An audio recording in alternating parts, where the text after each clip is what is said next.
was this crisis, this war, this assault on Ukraine, was it really ever about NATO and the West not meeting Vladimir Putin's security demands?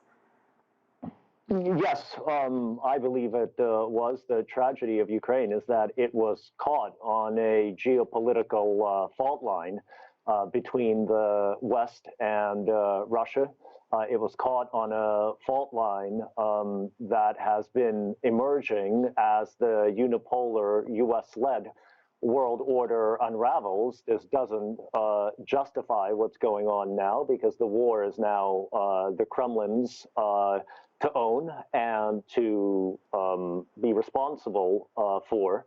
But ultimately, this is about security. Now, how the Russians are now going to negotiate and maneuver themselves into a situation where they have sufficient control of an enormous territory with a population, a good chunk of which will not be on their side, and at the same time convince them of some kind of neutrality is completely unclear to me.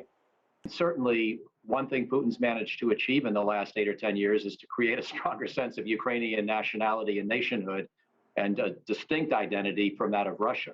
So to get an acceptable outcome that keeps Ukraine neutral is going to take more than just getting the next government to oppose, NATO membership. It's going to take something more binding.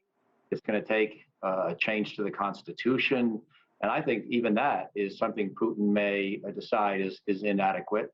What he really would like is a Lukashenko-like figure, the president of Belarus, of somebody who's essentially in his court, who does much of his own becking, who's sort of a crony, who sees the world and the region the same way, and who could stay in power for a long time, or some way to create successive Lukashenkos. In other words, for Russia to control Ukrainian politics at some level. And the other possibility, let's face it, is that Russia will just take part of Ukraine, although it has to risk, in that case, some kind of an insurgency, even if it's in the relatively historically more pro-Russian East.